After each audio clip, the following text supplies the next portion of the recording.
నీ బర్త్డేకి మ్యాచింగ్ గా ఈ celebration. Thank you very much. ఒక 6 feet బొమ్మ తెచ్చి మా గరాజ్ లో పెట్టి నీ సెలబ్రేషన్ షురు. నువ్వు జస్ట్ ఒక 11 రోజులు అక్కడ కూర్చోవాలంతే. నెక్స్ట్ ప్రోగ్రామ్ అన్నా పంతుల్ని తెచ్చి నీకు పూజలతో దండం దండం దండం దండం. అది నీ ఫస్ట్ డే ప్లానింగ్. అవి పూజ అయ్యాక మా బాధలు మా కష్టాలు అన్ని దాచుకుని లైఫ్ ఇంత మాదిరి ఒక రాడ్ పడి అన్ని నీతో షేర్ చేసుకుని గణేశ నన్ను కాపాడు గణేశ, గణేశ నన్ను చూసుకో గణేశ అని అది డే ఇరికే. ఇప్పుడు ప్రసాదం. ప్రసాదం అంటే చుట్టుపక్కల వాళ్ళందరూ తీసుకొచ్చి నీ దగ్గర పెడతారు. ప్రసాదం అంటే పులిహోర. ఓకేనా? పులిహోర ప్రతి పండక్కి చేసేది. మరి బజ్జీలు కూడా బోరు కొట్టేశాయి. అదేంట్రా మూసిక ఉండ్రాళ్ళు విత్ పులిహార ఎన్నా సెలక్షన్ గణేశ. ప్రసాదం మొత్తం మేము తినేసిన తర్వాత ఇప్పుడు లడ్డు వేలంపాట గణేశ. అందరినీ పిలిచి లడ్డు వేలంపాట పెట్టి ఒకటోసారి రెండోసారి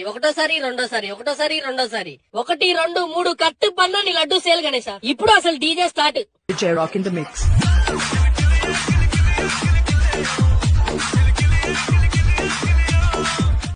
இந்த மாதிரி ஒரு சாங்